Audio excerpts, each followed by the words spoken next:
বৈজ্ঞানিকৰ মতে চাৰিধামৰ অন্যতম এই কেদাৰনাথ ধাম 400 বছৰ জোৰা সুৰক্ষিত ৰূপে বৰফত পোত খাই আছিল। আপোনালোক সকলোৱে জানে যে 2013 চনৰ প্ৰাকৃতিক দুৰ্যোগে কেদাৰনাথক সম্পূৰ্ণৰূপে ধ্বংসস্তৱলৈ পৰিণত কৰিছিল।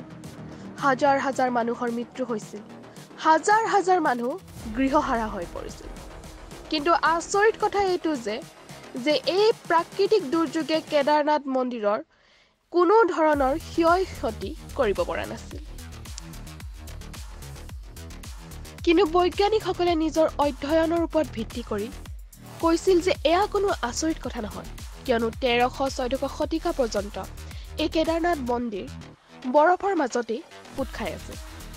কুল 400 বছৰ জোৰা এই কেদাৰনাথ মন্দিৰ বৰফৰ তলত পোত খাই আছে, যাৰ কিছু চিহ্ন আজিও কেদাৰনাথৰ ভিতৰৰ স্থলত আৰু বাহিৰৰ স্থলত দেখা পোৱা যায়। লোককথা মতে বিক্ৰম খ্ৰীষ্টাব্দ অৰ্থাৎ 1074 পৰা 1099 লৈকে ৰাজত্ব কৰা মালৱাৰ ৰজা ভোজে এই মন্দিৰৰ নিৰ্মাণ কৰাইছিল। অন্য এক লোককথা অনুযায়ী আচল অৰ্থত এই মন্দিৰটো 8ম শতাব্দীত আদি শংকৰাচাৰ্যইহে নিৰ্মাণ কৰাইছিল। বাবা কেদাৰনাথ মন্দিৰ হৈছে অজস্ৰ শক্তিৰ স্ৰোত, যাৰ দৰ্শনৰ বাবে দেশ বিদেশৰ পৰা লাখ লাখ মানুহ প্ৰতি বছৰে কেদাৰনাথ ধামলৈ যাত্ৰা কৰে।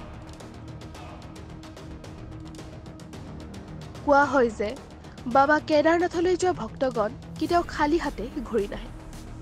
বাবা কেদাৰনাথে সকলো ভক্তগণৰে মনোবাঞ্ছা পূৰণ কৰে।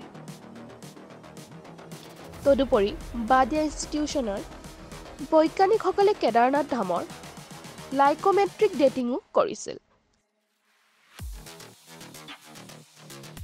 এই বৈজ্ঞানিকসকলে মন্তব্য প্ৰকাশ কৰে যে সেই সময়ত আৰু এনে এক স্থলত এনেধৰণৰ সুৰক্ষিত মন্দিৰ বনোৱাটো হৈছে এক বিশেষ ধৰণৰ কলা, যাক নেকি আজি পৰ্যন্ত কোনো ধৰণৰ ক্ষয় ক্ষতি সাধন কৰিব পৰা নাই। আৰু এই শক্তিপীঠ আৰু সেই কলাক বৈজ্ঞানিকসকলে প্ৰণাম কৰে।